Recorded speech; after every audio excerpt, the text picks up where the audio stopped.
Ya, kita mulai nih ya. Wah, bismillahirrahmanirrahim. Assalamualaikum warahmatullahi wabarakatuh. Sebelumnya kami ucapkan terima kasih kepada Bapak Munandar dari PT PLN UPTD Banda Aceh yang telah bersedia menjadi narasumber kami pada kegiatan tugas Latsar Agenda 3 mengenai praktik Smart Governance di PT PLN UPT Banda Aceh. Perkenalkan sebelumnya kami dari peserta Latsar CPNS tahun 2023 dari Kabupaten Pidijaya. Saya sendiri Ririn Marisa, kemudian ada rekan saya bernama Lili Khairani dan Hayatunisa. Sebelumnya kami persilahkan kepada Bapak untuk memperkenalkan diri secara singkat. Waktu dan layar kami persilahkan. Silahkan Pak. Oke, terima kasih Ririn dan kelompoknya. Perkenalkan nama saya Munandar. Saat ini bekerja di PT PLN Persero, Gardu Induk Luk Sumawe, di pelayanan transmisi Banda Aceh. Kami berkantor induk di unit induk penyaluran dan pengatur beban Sumatera. Wilayah kerjanya dari Aceh sampai Lampung. Kita khusus membidangi tentang transmisi di Gardu di PLN. Sedikit bercerita, PLN ini banyak unitnya. Ada PLN pembangkit, PLN penyalur atau pengatur, dan PLN distribusi. Langsung aja untuk saya saat ini di PLN penyaluran dan pengatur beban. Nah, mungkin itu saja dari saya. Ada yang mau ditanyakan, boleh langsung, silakan. Baik, terima kasih Bapak. Sebelumnya kami menjelaskan dulu maksud dari wawancara ini. Di sini dengan tema Mars Go itu adalah kemampuan pemerintah secara pintar dan cerdas dalam mengubah pola-pola yang tadinya tradisional menjadi lebih smart, lebih pintar dengan berbasis digital, sehingga sistem kerja kita menjadi lebih cepat, efisien, efektif, komunikatif, dan kita bisa selalu memperbaiki perbaikan. Pertanyaannya adalah, Pak, aplikasi apa saja yang diterapkan di perusahaan Bapak kepada pelanggan yang berbasis IT? Mungkin bisa dijelaskan, Pak, bagaimana kegunaan, efektivitas, maupun kelemahannya. Oke, terima kasih, Ririn. Untuk saat ini mungkin yang terbaru dan yang andalan dari PLN adalah PLN Mobile. PLN Mobile di situ sudah termasuk semua tentang pelayanan dan kebutuhan yang diinginkan oleh pelanggan. Ada penambahan daya, penyambungan baru, dan ada juga simulasi. Di situ juga tertera nilai-nilai rupiahnya. Jadi kita bisa lebih mandiri. PLN Mobile itu bisa dari genggam, semua bisa bisa disimulasi di situ. Baik dari biayanya, penyambungan baru, untuk komunikasi bisa langsung ke PLN Call Center 123. Dan di PLN Mobile itu juga jika ada gangguan baik satu rumah atau beberapa rumah, di situ bisa juga disampaikan keluhannya. Jika pihak PLN tidak menanggapi, di situ akan linknya terbuka. PLN tersebut, unit tersebut akan mendapat teguran dari PLN tingkat atasnya lagi, gitu. Jadi bisa dilihat oleh semua stakeholder PLN di PLN Mobile itu. Dan yang kedua call center PLN 123 itu memang dari dulu sampai sekarang masih berjalan. Yang ketiga salah satunya catat KWH Mandiri, itu khusus untuk konsumen atau pelanggan yang memakai KWH analog belum pernah bayar. Jadi tidak ada data-data yang simpang siur antara pelanggan dengan PLN, diminta sebelum tanggal 20 dicatat KWH-nya, dikirim. Tidak ada tujuannya untuk tidak ada salah antara pelanggan dengan pihak PLN. Mungkin itu sedikit penjelasan. Kalau ada feedback silakan. Jadi enaknya diskusi ini kan ada feedback biar bisa kita saling diskusi gitu. Iya, siap Pak. Mungkin untuk penjelasan dari pelayanan terhadap pelanggan dan stakeholder sudah cukup memadai. Untuk dari teman-teman mungkin ada yang bisa ditambahkan? Mungkin saya ingin menambahkan sedikit pertanyaan lanjutan, Pak. Untuk aplikasi PLN Mobile sendiri, apa sejauh ini ada keluhan baik dari internal perusahaannya ataupun dari masyarakatnya, penggunanya? Alhamdulillah sampai saat ini yang kami lihat dan kami rasakan sudah baik. Kami juga mendapat PLN Mobile bisa di-download di gadget masing-masing itu sudah bintang 5. Sudah bintang 5. Alhamdulillah sudah mungkin itu yang terbaru dari PLN. Baik. Untuk aksesnya sendiri, apa sudah merata seluruh Indonesia, Pak? Ya, betul. Untuk PLN saat ini secara detailnya saya kurang paham untuk seluruh Indonesia, tapi intinya untuk kelistrikan Indonesia itu lebih kurang 90% sudah terlistriki Indonesia ini. Untuk Aceh, alhamdulillah kita sudah 100% listrik. Untuk Aceh 100%. Baik. Segitu tambahan dari saya. Apa ada teman-teman yang ingin menambahkan? Baik, mungkin untuk pertanyaan di penerapan aplikasi kepada stakeholder sudah selesai. Ada pertanyaan selanjutnya kepada rekan-rekan? Mungkin lanjut ke pertanyaan kedua.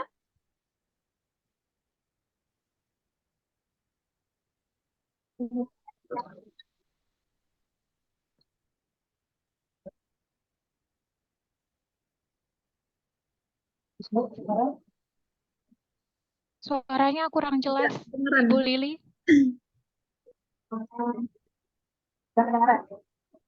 Tidak terdengar, Ibu Lili.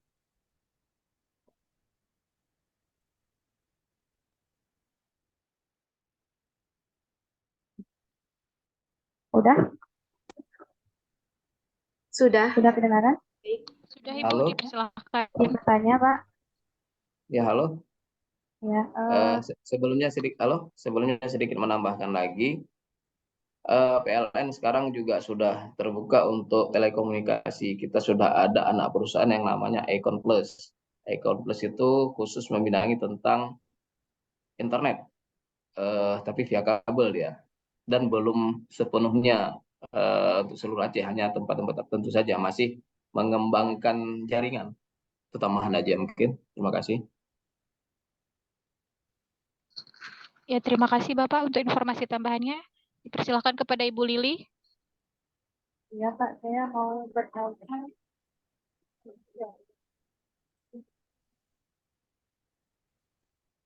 Kecil kali suaranya nggak kedengar. Suaranya kurang jelas, Bu Lili.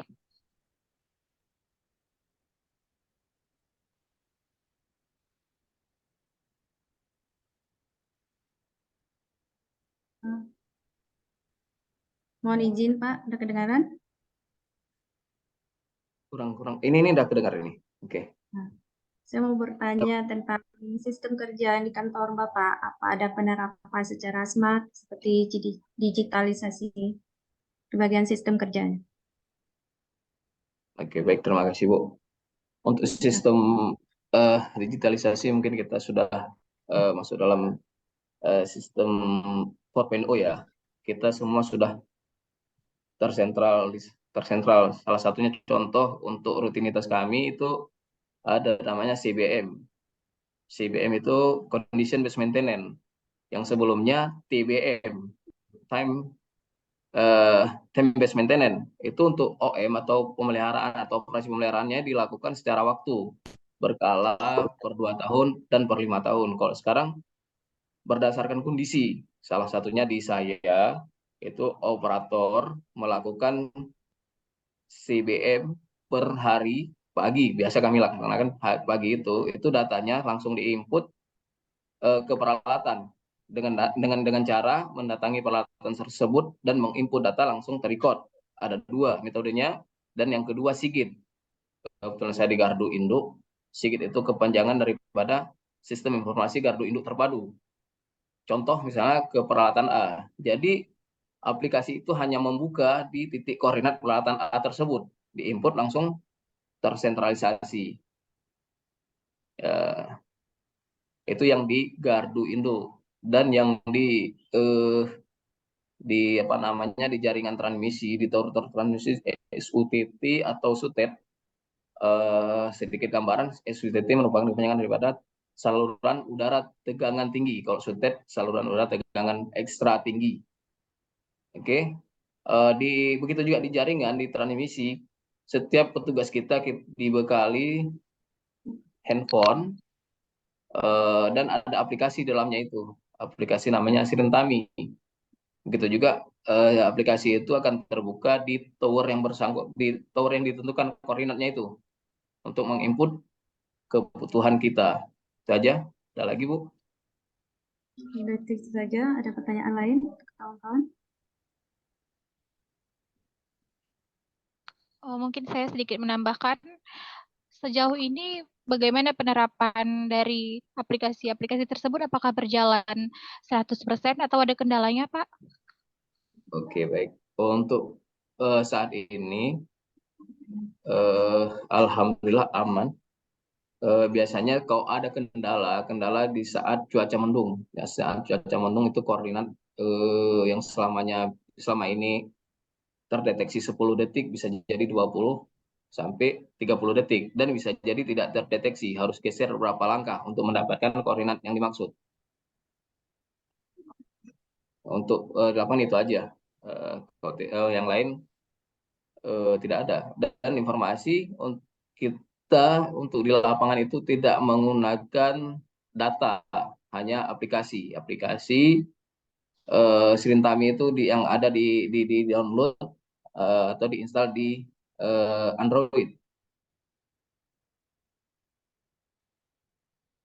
Ya, baik. Terima kasih Bapak. Untuk kepada rekan selanjutnya mungkin ada pertanyaan lain yang ingin ditanyakan, dipersilakan. Sejauh ini belum ada sih, Bu. Baik, ke pertanyaan selanjutnya mungkin. Baik, bentar. Untuk yang selanjutnya ingin kami tanyakan, Bapak Munandar, terkait apakah ada aplikasi berbasis IT terkait kedisiplinan pegawai, seperti untuk melakukan absen dan sebagainya, Pak? Oke, baik, terima kasih. Untuk absen, kami dari sejak pandemi 2019 kami tidak lagi melakukan absen sidik jari. Kami melakukan namanya absen PLN Daily. PLN Daily itu akan terbuka, kita hanya bisa bisa login atau clock out di koordinat yang sudah ditentukan. Contoh, posisi saya itu misalnya di Loksmawe dan di radius lebih kurang 50 meter dari kantor. Di luar itu PLN Daily ini tidak bisa tidak bisa sinkron. Dan di PLN Daily itu juga dibekali contoh, misalnya ada kerja di luar itu apakah saya perjalanan dinas, dan di situ juga ada menu-menunya itu. Dengan pekerjaan di luar itu untuk kebenarannya itu dan keakuratan itu biasanya di approve oleh atasan langsung informasinya itu. Baik, baik.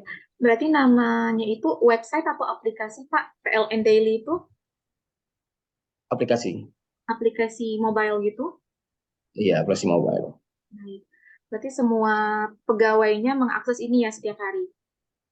Iya, pegawai mengakses ini. Bagaimana dengan pegawai yang kerjanya di belakang monitor, Pak? Yang di back office, yang tidak ke lapangan?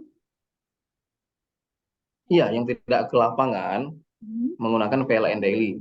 Tapi kalau ke lapangan, apakah dinas secara ditentukan oleh perjalanan dinas atau kilometernya itu tidak tercapai perjalanan itu bisa diinput di mana aja. Dan untuk meyakinkan itu di approve oleh atasan langsung. Pembuktiannya itu atasan langsung akan mau approve gitu. Baik, baik. Baik, Pak. Untuk kendala apa sejauh ini ada kendalanya?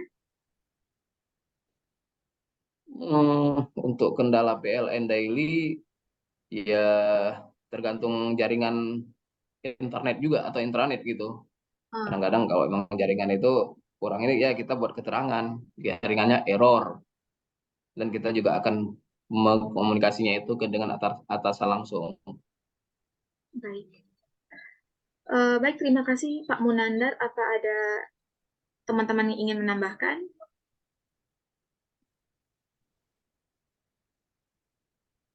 Sudah mungkin ya. Sudah tidak ada pertanyaan lagi. Ibu Lili, mungkin ada pertanyaan yang ingin ditanyakan lagi? Ada, sudah. Ibu Nisa? Mungkin segitu dulu, Bu. Ini Pak, mungkin dari saya sedikit ada yang ditambahkan mengenai isu-isu yang terkini. Sekarang kan banyak isu hoax, cyberbullying, dan lain sebagainya. Nah, untuk di lingkungan kerja Bapak sendiri, adakah isu-isu berita hoax gitu di antara pegawai? Seperti pegawai mungkin terlibat juga menyebarkan berita hoax atau cyberbullying seperti memfitnah sesama rekan kerja kepada atasan melalui sosial media dan lain sebagainya. Mungkin ada Pak kasusnya seperti itu? Oke, terima kasih. Mungkin untuk sosial media sekarang, khususnya di PLN yang saya tahu, itu untuk semua pegawai itu link IG-nya, link Facebook-nya, itu sudah terdata semua. Kami didata semua. Setiap insan PLN itu didata IG-nya. Dan kalau memang ada IG-IG yang di luar itu tidak bertanggung jawab, artinya bukan dalam kapasitas insan PLN gitu. Yang namanya insan PLN itu linknya apakah FB, WA atau Instagram, Twitter itu terdata semua dan di apa namanya dikirim ke PLN pusat gitu. Jadi kalau memang ada yang sebarkan berita hoax yang mengatasnamakan PLN itu terdata, memang terdata. Dan kalau memang di luar itu di luar tanggung jawab masing-masing.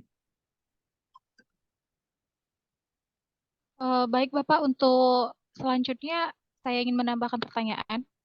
Adakah bentuk reward atau award kepada para Nggak dengar pegawai PLN atas jaringan ya? sudah terdengar Pak? Halo? Halo ya, nggak jaringan, mungkin coba diulang.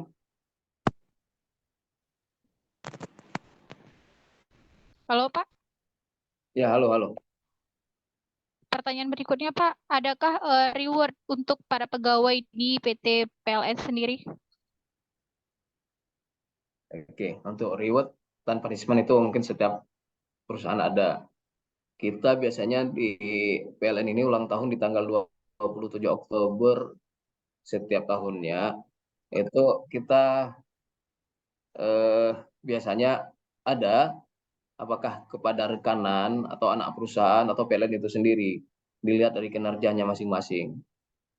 Tidak hanya reward, punishment juga ada. Nah, Apa ada reward yang secara individu, Pak? Atau untuk tim saja?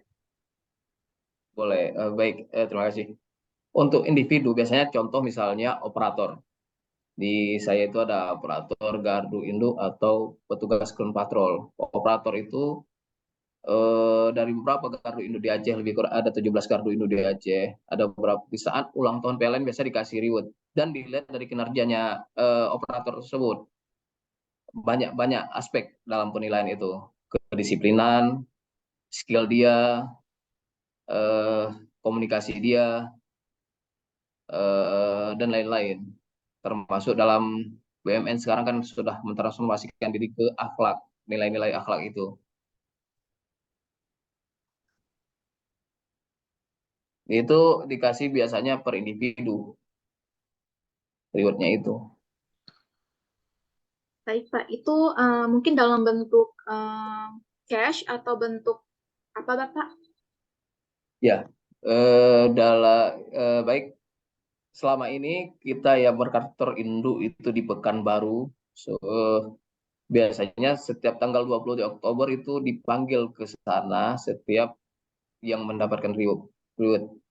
Panggil ke sana untuk dikasih buah tangan lah, apakah berbentuk cash atau yang lain-lain lagi. Baik. Selain daripada cash, ada yang berbentuk sertifikat atau yang lain, Bapak? Oh, itu pasti dikasih sertifikat untuk pribadi masing-masing. Baik. Untuk pertanyaan selanjutnya, apa di lingkungan kerja Bapak Munandar sudah memanfaatkan platform digital seperti eh, Shopee Pay, marketplace untuk berbelanja keperluan kerja, lalu memakai e-money untuk transaksinya, dan menggunakan Zoom, email, dan sebagainya, Pak? Baik, terima kasih. Seperti yang saya ceritakan di awal tadi, PLN itu secara garis besar aja kita cerita ada tiga, ada PLN pembangkit, ada PLN penyalur, dan PLN distribusi. PLN pembangkit itu tugas tanggungannya hanya membangkit tenaga listrik. Kok di penyaluran itu menyalurkan ke setiap pelanggan, baik pelanggan industri maupun rumah tangga. Ada satu lagi namanya PLN ujung, itu PLN distribusi. PLN distribusi kalau di Aceh kita induknya itu di Banda Aceh. Yang lebih ke marketingnya itu pihak PLN distribusi. Mhm. Untuk marketingnya di pihak PLN distribusi. Kalau di saya kurang kurang tahu juga apa namanya pelaksanaannya di lapangan karena kami ini lebih ke pengaturan beban. Nah, tapi sedikit banyaknya ada sudah melakukan hal-hal itu, ada namanya di PLN Mobile itu ada marketing juga, itu ada semacam marketplace di Facebook, dan di PLN Mobile itu ada itu. Baik-baik. Lalu, apa pernah terjadi kasus penipuan digital seperti scam, spamming, hacking, phishing di website atau aplikasi PLN, Bapak? Sejauh ini yang saya tahu belum ada. Sejauh ini yang saya tahu belum ada. Baik. Mungkin kalau ada di luar ada, saya pun kurang tahu gitu. Baik, berarti yang di lingkungan kerja Bapak sendiri belum ada ya? Baik. Apa ada teman-teman lain yang ingin menambahkan? Untuk saya sudah sangat jelas semua informasinya. Untuk Ibu Lili, ada yang kurang jelas, Ibu? Sering kita dengar masalah penipuan yang mengatasnamakan PLN. Itu tanggapan dari perusahaan Bapak gimana? Baik, terima kasih Bu. Oke, kita bisa langsung cek di informasi kita yang apa namanya yang akurat di www.pln.co.id, itu yang akun resmi PLN Bu. Di situ akan tertera semua. Atau kalau memang kita mau lebih jelas mungkin bisa ke PLN terdekat. Tapi kita dunia digital sekarang, mungkin langsung bisa diakses di www.pln.co.id. Apakah perekrutan dan yang lain-lain di situ tertera semua. Baik, Pak, terima kasih.